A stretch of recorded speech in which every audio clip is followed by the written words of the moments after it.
Welcome to Registered, the podcast of the Catholic Register, where we'll be taking a look beyond the headlines of the stories that graced all of our platforms this past week. I'm Mickey Conlon, editor of the Register, alongside associate editor Quinton Amundson and reporter Luke Mandato. This week's episode is brought to you by the Canadian Martyrs Shrine. This year it's celebrating its 100th anniversary and 400 years since St. John de Brébeuf first encountered the Wendat people in what is now Midland, Ontario.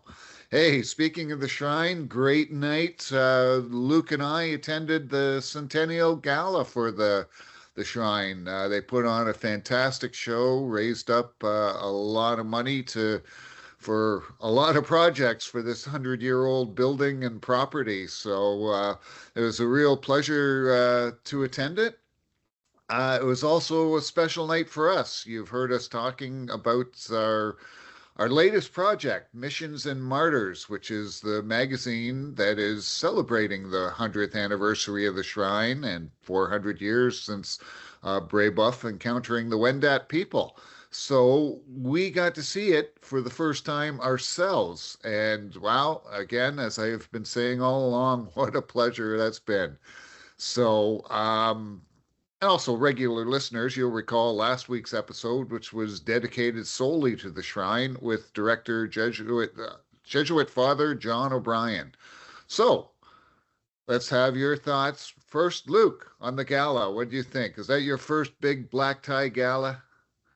That was definitely the first big black tie event for me. So it was pretty special in of itself, but they just did a fantastic job, like you said, putting it on. It was great to see how many people were there and excited. All of the different cultural performances that we got to enjoy during dinner were really excellent. The food was amazing, of course, as they are at these things. And speaking of Father John, Mickey, he had to have been the busiest guy in Vaughan, probably the busiest guy in the GTA. I think I got maybe eye contact with him from across the room before, 5 more groups of people jumped on him and wanted to talk to him. So. Well, it was funny when we were handing out the magazines, and this was the first time I'd had a chance to speak with Father John. And he's like, "Oh, you got to get over there, hand those out, hand those out." He was just, in charge right from the start. And let's make it. Got to keep going, get it all done. So, kudos to him. I hope he's having a good rest today.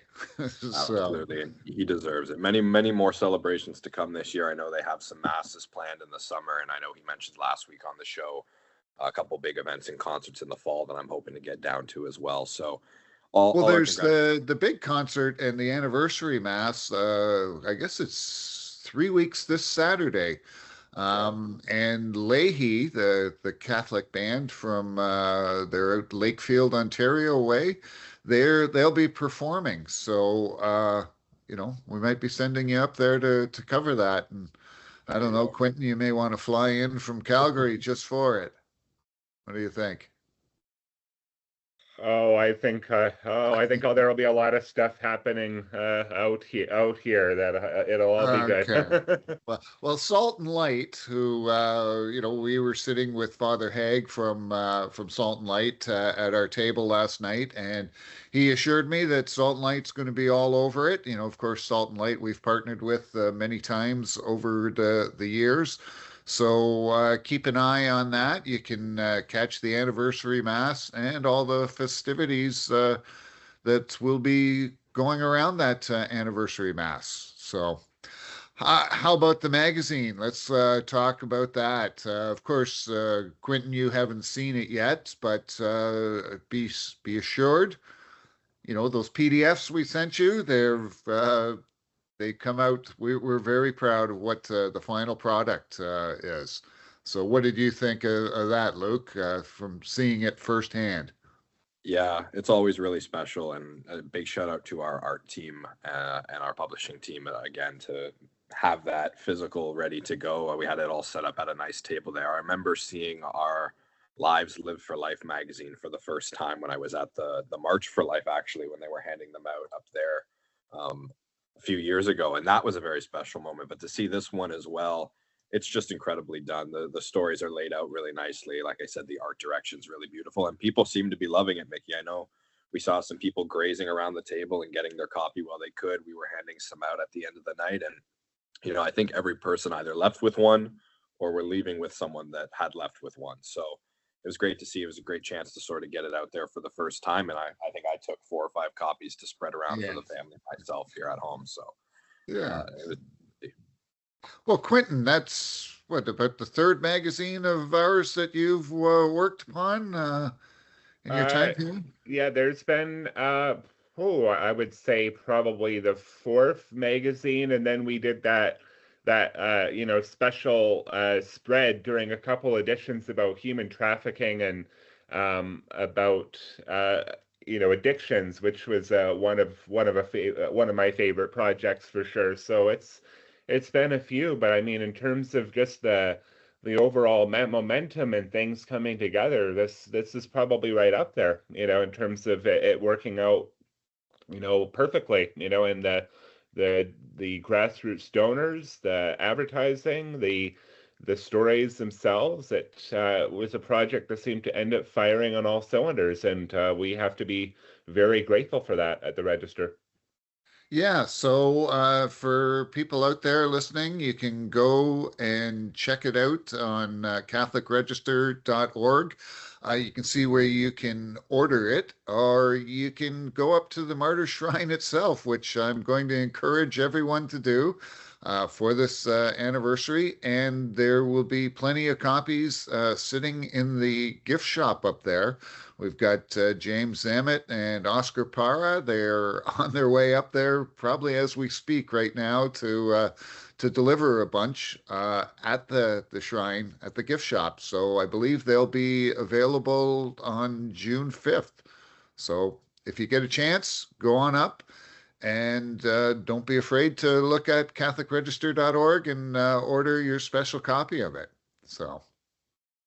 There's not just here at home, there's lots of special things happening. The past week and a half or so, there's been something special out of the Vatican. That would be the release of the long-awaited encyclical on artificial intelligence. And you've heard us talk about that for, I don't know, 6 months on this thing. So we've known this encyclical's been coming almost since Pope Leo XIV ascended to the papacy. Now it's arrived, and people are talking about it around the world. And Quinton, you were able to speak to some Catholics who had some pretty good opinions on Magnifica Humanitas.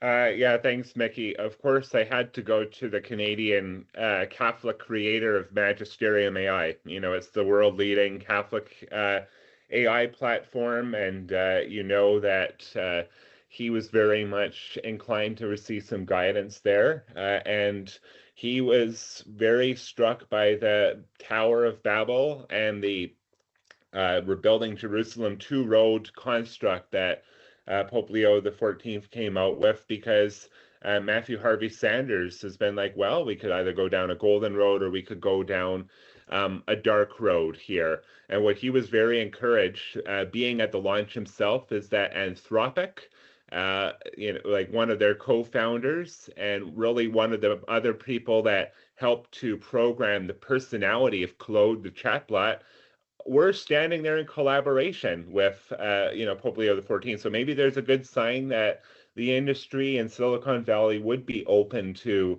the ethical frameworks that Pope Leo filled Magnifica Humanitas with. And Philip Larrey has been a priest we've been talking to, Luke and myself, and he's struck by how the artificial intelligence has very little to actually say about the hardcore stuff about artificial intelligence. It's more about human theory in this age, and like, what are the values of dignity that should shield us from being completely subsumed and overcome by these machines. So that was a very interesting insight. You definitely had Bishop McGrattan really appreciating how the Pope weaved in a lot of lessons about dignity over time, including taking some stuff from his predecessor, Pope Francis. And I know that Bishop McGrattan is going to continue to rely on this as a resource, not only in some of the consultation groups that they have to study AI, that the Alberta bishops are going to be engaging in the coming days, but as the bishop continues to explore ways to maybe infuse artificial intelligence in some of the more administrative and pastoral care aspects of the diocese. So that was good. And Stephen Umbrello, a really brilliant guy, the executive director of the Institute of Emerging Technology, said that, well, it's good that they want to talk about aligning, values, but there has to be really hardcore ethical frameworks for this. You just can't, align the morality of these machines with the people that are programming it, because they're not always exactly the most moral people that are programming this stuff. And I think we see a couple of evidence of people that are a little questionable with AI platforms. So we'll leave it there for now. We'll let you guess who that might possibly be, and we'll have to definitely see what goes from here. But I think that this is kind of really the baseline, and I think that Pope Leo will have more to say about AI going forward. Yeah, and you know what, you hit the nail on the head when you said, the comparison, the Tower of Babel to Jerusalem. And when it comes to these encyclicals in the past, they can get a little eggheady, where, they're just trying to speak to people that are, a little more theologically sound than, say, the regular guys like you and I are. But, he made it pretty simple. You've got two paths to choose from here. You've got the good, you've got the evil. I don't know. Can you make it any simpler than that? And I've got to really, give credit to the Pope Leo for making it that simple. Here's your choice. What do you guys think? Let's put it out there. I know you've both been covering this for us for months now. Just give me, Luke, what's your thoughts on the encyclical? Yeah, I thought it was, like you said, pretty, I don't want to say, I don't think dumbed down is the word, but like you said, more approachable and digestible from an average person's standpoint. I was speaking with Randy Boyagoda last weekend, and we were just sort of chatting about how it was interesting to have an encyclical or a document from a pope that hadn't had to be translated. It was written in English as the first language that it was written in, and how that was kind of interesting to see how the structure of it is sort of really familiar in a way. And like you said, not something that you have to break down as you would have with other encyclicals in the past. So I think it was really well done. I think a lot of people think that it's a document about AI. I really don't think it has as much to do with AI as people believe. It really is about the human condition and sort of this ongoing battle that we've found ourselves in recent times, and what that does to the human spirit and where that can lead. So like you said, it's really summarized well in that sentence of the fact that it may look like it's about AI. The headlines may say it's about AI, but I think once people read it, they realize there's so much more there to it. I swear he must have been a fan of the Terminator. As I say, you've heard it here before. The Terminator was a documentary, not a science fiction movie. So, but hey, how about we turn to the sporting realm? And I'm not going to do it to slam the Habs for not showing up against Carolina. Hey, they went a lot farther than the Leafs have in it's been 23 years or so since the Leafs made that far. So, hey, congratulations to the Habs for that.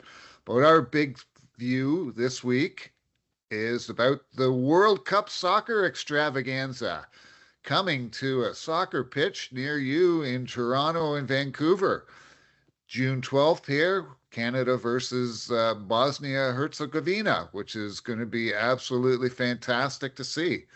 So, thing is, though, this World Cup's got a distinctly Catholic flavor. The soccer factory that is Brampton, Ontario, just on the outskirts of Toronto, it seems that pretty well every player from the Canadian team comes from there. And it's also home to the St. Edmund Campion High School. So 3 members of the team are alumni of that school, provincial champs, no less. Quinton, you had a chance to speak to their former coach. Thanks, Mickey. So yes, Tajon Buchanan, Kyle Laren and Jonathan Osorio all hailed from St. Edmund Campion, and these are people that have been very decorated. You consider that Kyle Laren has scored the second most goals for Canada, for this team, so he's very experienced. And Tajon Buchanan, it was his cross that was headed into the net by Davies in the 2022 World Cup. So he had a really key role on the first ever goal that Canada ever scored. And a lot of people are talking about Jonathan Osorio being the veteran Grizzle leader at 34 years old, and he's getting a lot of coverage because he maybe was a little bit of a surprise to some on the team. But if you listen to the coach Jesse Marsh, it almost seemed like it was inevitable that this guy would be on the team. And after all, why would you not want to have the Toronto FC guy who knows how to play in BMO Field to be there? Like he knows everything. Toronto Stadium. About that. Toronto, that's right. FIFA don't want to run afoul of FIFA. It's Toronto Stadium. That's right. I guess I'll have to come and find me in Calgary. But it's going to be very good. So he's set a record for well over 400 appearances for the team in Toronto. So he'll just be good. And the cool thing about what Greg Spagnoli said is that they were all developed into really good people. The Catholic schools, what they still do very well is they focus on the growth of the holistic person in addition to providing a forum for the elite athlete to develop. So I think all three of these gentlemen are going to be very excited to get going, and I get a sense that their friendly games are going well, and we'll see how they do against Bosnia and Herzegovina on June 12th. Hey, and Jonathan, he scored on Monday night against Uzbekistan. So, hey, there was a good start for his campaign, all right, in one of the friendlies. And Friday night they're playing Ireland down in Montreal, which our good friend Peter Stockland will be going to see that game. I hope he's going to cheer for Canada and not those Irish brats that he's always on about, but we'll see. I'll have to ask Peter about that at some point. So, but we'll see. All right, Luke, you also did an interesting piece this week on a project that Athletes in Action is putting in place for the World Cup. Why don't you tell us a little bit about that? Yeah, this one was really interesting, Mickey. It's something I don't think I've ever covered before or even really heard about. So Crew Ministries is the sort of parent ministry of Athletes in Action, which is a global Christian sports organization. I've spoken in the past with Steve Sellers, who was the chaplain for Team Canada Olympic team in the past. He worked with Athletes in Action. But this time around, I spoke with Heather Reddy, who is heading up a new initiative for the World Cup called Victory Beyond the Cup. And essentially what Victory Beyond the Cup is it's equipping pastors, everyday faithful, anyone interested really, to host World Cup watch parties throughout the tournament, with the hopes of sort of showing a little bit of that Christian hospitality and Christian love and acceptance during these watch parties, and maybe hoping that conversations can lead to faith-based conversations about religion, about Jesus later on during or after the watch party. So this is something that she and her sister had actually thought about doing. They said since they had heard that the World Cup was returning to North America, they had both played in college in the past. I believe Heather actually works with the U.S. women's national team for soccer as well in some capacity. So it's something very near and dear to her. And when they were looking at a way to sort of evangelize or bring faith back into the game, especially to take advantage of this, major tournament coming to our backyard, they thought, why not just do something very intentional? Invite people over, invite your neighbors, invite your friends and your family over for these watch parties. And they're, getting to ask questions about them, really see if you can care for your guests and just be intentional in the way that you're treating these people during the watch party. And then the hope is, as the name suggests, Victory Beyond the Cup. It can introduce them down the line to questions about, going to church, their faith and spirituality, things like that, their prayer life. So they want it to be, like I said, a fun experience for everyone involved. She was joking that she she doesn't want people to experience what she called a Jesus juke, where you invite people for this World Cup party and immediately start asking them about their prayer life and have they considered this or that. And she said, no, that's not the point of it. I think Peter Stocklin, as you mentioned, said he didn't want it to come across as one of the old Tupperware parties back in the day, trying to get something out of the meeting or the gathering, right? So they want to have people over. They want to enjoy the tournament like we're all going to, and hopefully it can open up avenues down the road for, caring about people that were there and seeing what we can do to help them out in their faith life. So it was very interesting, and we're hoping that it goes off well. They're hoping for a lot of people to take advantage of it this June. Yeah, best of luck to them with that. So, and of course, best of luck to Team Canada. And hey, everyone, hey, have a good tournament. Just don't beat Canada, right? So I know we've talked about this. We seem to think that Canada should be able to advance. I'm kind of hoping. Let's go through it again. Quinton, do you think they advance to the next round? So they're going to definitely get to the next level here and break through on the big stage. How about you, Luke? I think they have a good chance at getting out of the group stage. I don't think they have the most difficult group, or the group of death as it's known. So once you get past the group stage, the knockout stage is really anyone's game up for grabs. So if they can make it out of their group, it's really anyone's game. And I think they have a good shot this year. Well, I look at the last World Cup, and they were truly in the group of death. They were playing against Belgium, who was the number 2 ranked team. They actually were the team that didn't advance, but the other 2 teams, it was Morocco and, oh my God, Croatia, that was it, who both made the Final Four. So talk about a group of death. And the Canadians performed really well against all 3 of those teams. So, if they can do it against that team, and from all indications, this is a better team than that last one was, I think they can do it. So Switzerland may be the team that comes out on top, but, that's why they play the game. So I think between all 3 of us, we think they advance. So couple thumbs up, a couple Don Cherries for our soccer brethren. Football brethren, we'll have to call them now. The football brethren. So maybe a little host country magic. We all remember South Africa in 2010 going on a bit of a Cinderella run there and winning a couple big games when it was held in South Africa. So who knows? Maybe you get the host country luck and they do something crazy. Hey, Greece won the Euro back in, what was that, 2002 or something? So as the host country, 2004. Oh, yeah. So, all righty, guys. Well, I think we're going to wrap up with that. So I'd like to thank you guys for joining me.